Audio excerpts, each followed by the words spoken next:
Same track, right? Same track. I just love the way music brings people together. Iron Butterfly, I never knew that was the track they sampled. Now I don't know what the rest says, so we might want to turn I don't know if there's an N-word or something in there. So this is Donald Trump. Donald Trump tweeting about Joe Biden. And this is why we love this guy. I love this guy. Anyone associated with the 1994 crime bill will not have a chance of being elected. Let me repeat this. This is Donald Trump tweeting about the campaign. This is yesterday at 6:35. Anyone associated with the 1994 crime bill will not have a chance of being elected. True statement. True statement. Right? No Russian bots here. This is Donald Trump. In particular, quote, comma, excuse me, African Americans will not be able to vote for you. Period. True statement. True statement. I, on the other hand, this is Donald Trump now, so the I is Donald Trump. I, on the other hand, was responsible for the criminal justice reform, which had tremendous support and helped fix the bad 1994 bill. That right there is the tweet that will destroy Joe Biden. And if you're African American out there and you support Joe Biden, even though he supported the crime bill, even though he was against busing, even all the things that you say you hate, you can't support him this time. You can't just say, I hate Donald Trump. Because Donald Trump's absolutely right. Now, let's go back further than that. Because during the election, one of the big knocks against Donald Trump was, this was brought up by the Al Sharptons and the Democratic parties of the world. They said, oh, Donald Trump called for the death penalty for the Central Park Five. 5 young black men.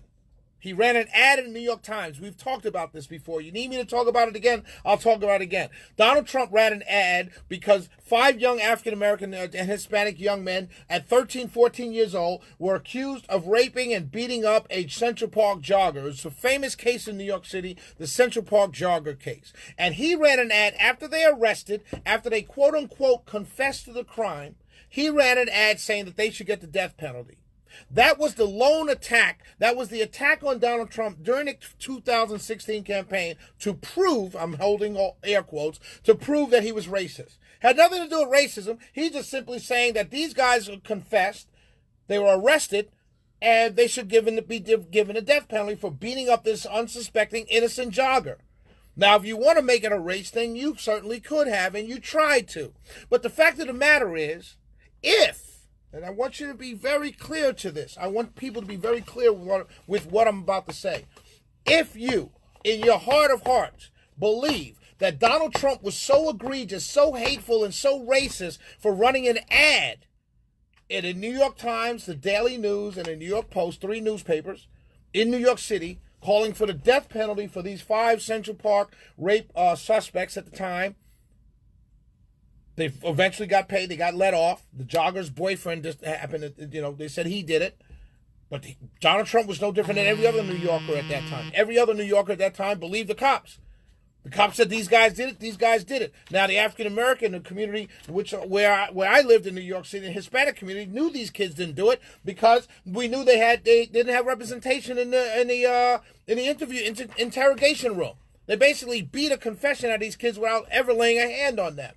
But we understood that. That's pretty much par for the course in New York City. They let the jogger's husband or boyfriend go for 25 years while they locked up these 5 kids. It was a bad thing. It was bad all around. But to blame Donald Trump for it was politics 101 and how to use race as a wedge issue with African-American voters. And it was used effectively. Because they still talk about that to this day. However, here's the problem that now those African Americans who blame Donald Trump for the Central Park 5 case, you have a problem now. Because you can't, by using your same logic, you cannot go out there and put a Joe Biden for president sign in your yard. You can't wear a Joe Biden t-shirt. You can't put a button on. If you ever once posted on your social media anything to do with Donald Trump and the Central Park 5 as an example of Donald Trump's racism, you can't by any stretch of logic say you're for Joe Biden. Because Joe Biden not only pushed for, but he voted for the 1994 crime bill. Not only that, Joe Biden was against busing of students.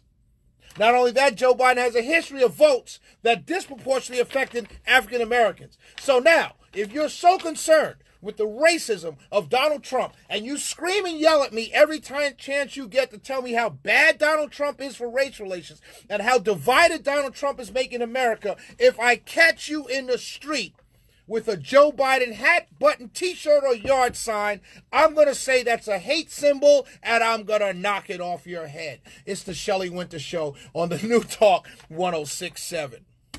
Time to go to the Haviland Express Loop Traffic Center with Matthew Dore. I apologize, Matt. I just felt so strongly that was a hard-hitting rant that I just wanted to end it real dramatically, and then I realized I had to go to you. I apologize for that.